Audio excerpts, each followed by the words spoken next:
All right, so this is part 2 of our constructions video for the week. And we're going to look at now constructing a parallelogram. And really what I'm actually going for is I want to draw a line that is parallel to segment BC, but goes through point A. And the way I'm going to do that is I'm going to turn this into a parallelogram because I know that parallelogram have parallel sides. And whatever side that I draw that goes from point A across is going to be parallel to BC because, again, it's a parallelogram and opposite sides are parallel. So the first thing I need to do is I'm going to turn this vertex B into an angle, ABC, so I can get one of my sides to the parallelogram, or second side to my parallelogram. And I'm going to do that by go ahead and drawing this in, the segment AB. Okay, so now I have two sides to my parallelogram. I have AB and BC, and I have an angle now, ABC. And what I want to do is I want to come over to angle, or the C point, and I want to draw another angle that is going to be congruent to angle ABC, but centered at C. And I'm going to use my compass to do this. So we're going to go ahead and we're going to make an angle over here. And the strategy I'm going to use to do this is I'm going to first set my compass to a radius of AB. So if I get my radius set to AB or BA, centered at B, so I want to make sure I got my radius centered, right? And I'm going to come over to C, and I'm going to find all the points that are the same distance, but from point C instead. So I'm going to draw a circle around C with that same radius.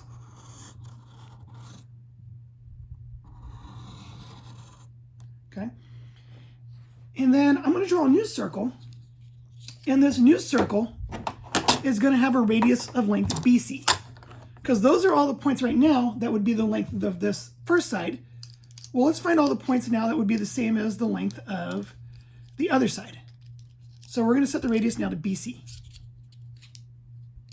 Okay, so I got my compass, got changed to a different color now. So I'm going to set my radius to BC.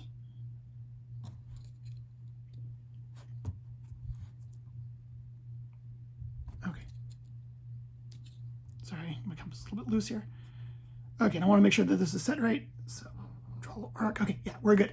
Okay, so now I'm going to come up to A, and I'm going to find all the points that are the same length from A as B is to C. So I'm going to draw a new circle up here. And this is going to show me the location of that fourth vertex. That I want a point that is the same length as BC from point A, and I want the same point to be the same length AB from C, and this represents that point. The intersection right here is going to be the next point, the fourth corner of the fourth vertex of our parallelogram. That if we were to draw in a parallelogram,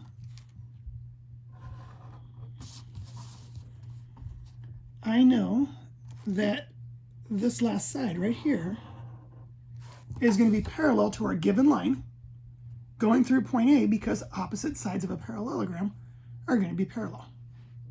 So this is kind of how we're going to construct it. If we can make a shape that we know has those parallel sides, we can guarantee that we're going to have parallel lines. So it says down here to describe the strategy. So the strategy was kind of real quick here. We set the compass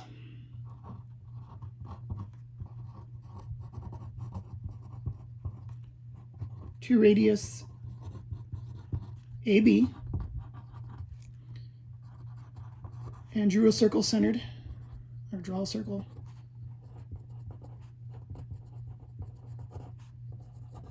at C, and then set the compass to radius BC and drew a circle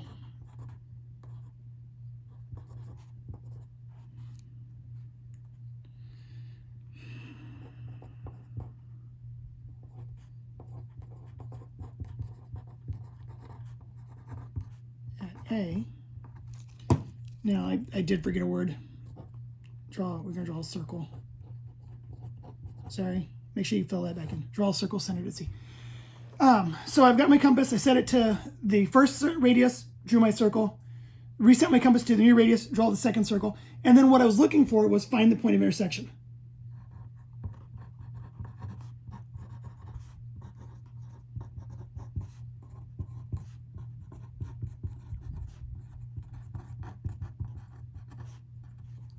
that point is the fourth vertex of the parallelogram.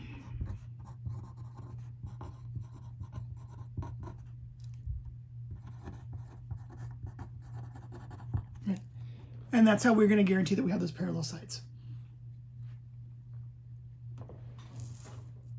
Hopefully that'll show it up, so I'm going to make sure it's in there.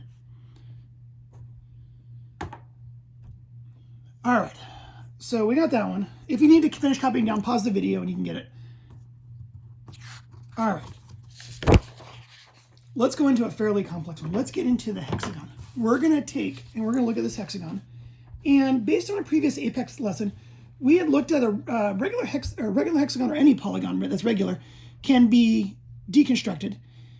And what we're really going to be looking for in this one is, because of its rotational symmetry, we can actually take a regular polygon, we can do what's called inscribing it in a circle. That means we can draw this regular hexagon inside of a circle where each vertex of the hexagon is going to be a point on the circle. And this circle that's around is called a circumscribed circle. It goes around the figure, or the figure is inscribed in a circle. And we want to figure out, first off, how to decompose those things. We want to look at breaking this thing into equilateral triangles. And the number of equilateral triangles is always going to equal the number of sides of the regular polygon. So if this thing is six-sided, it can be deconstructed into 6 congruent equilateral triangles. And the way we're going to do that is finding where the lines of symmetry are going to intersect.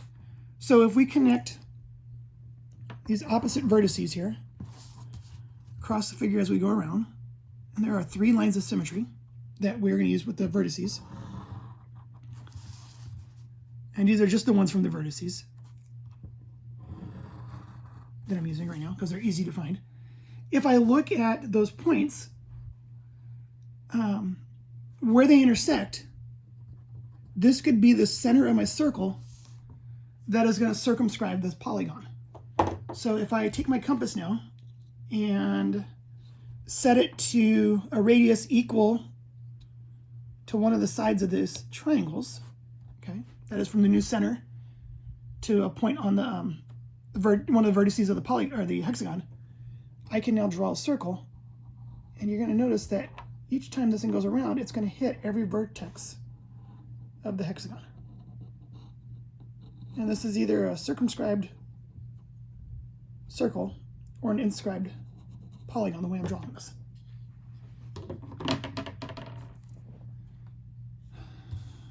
So the answer to where the center of the circle would be,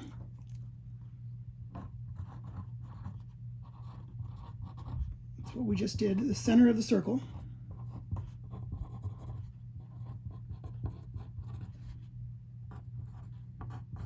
is the point of intersection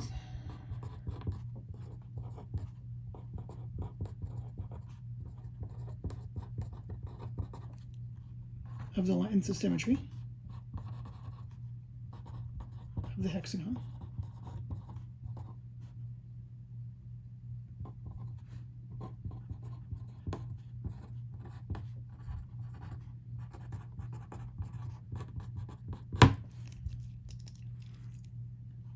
Okay, and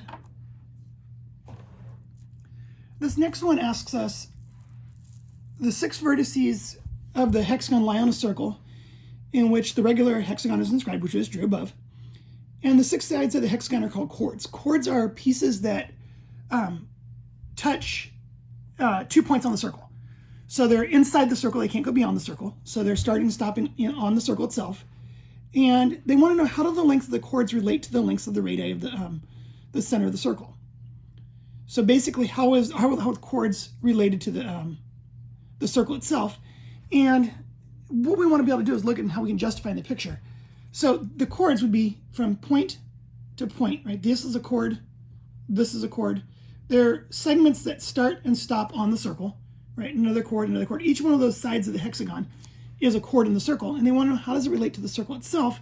Well, because these are equilateral triangles, all 3 sides are equal, this side here would be the same length as this side there, and this side here is actually a radius of the circle. and this is a radius, and this is a radius, and this is a radius, and this is a, these are all radii, and they're all going to be equal to those chords because it's an equilateral triangle. So we know that the regular hexagon can be decomposed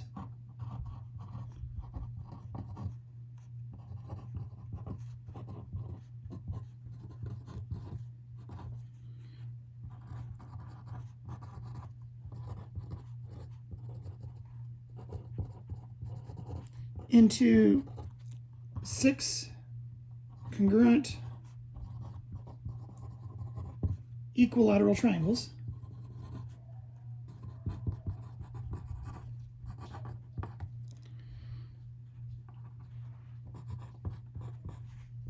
All sides of the triangles are congruent.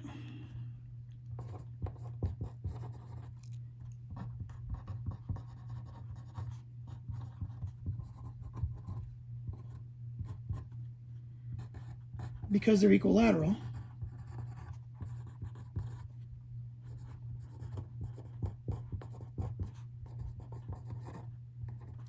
And then because one of those is the chord, but the other two happen to be the radii of the circle,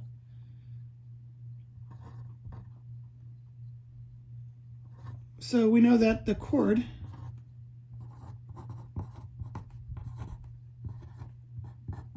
will equal, we'll have this, or will be congruent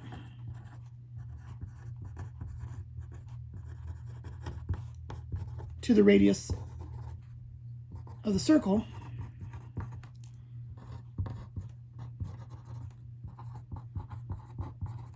because they're both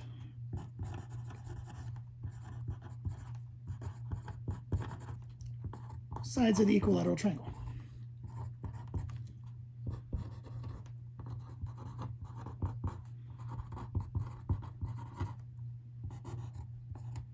Right, so if they're both sides of the equilateral triangles, then they got to be congruent to each other. So try to get that idea if they're both pieces of the triangle, well, then they have to be the same length because it's an equilateral triangle and all three sides of the triangle are going to be congruent. All right, so I'm going to do one last piece here. And I think I'm going to do this in a separate video, so I don't want to run out of time here. So I'm going to do one more short video, and that's going to be our last page.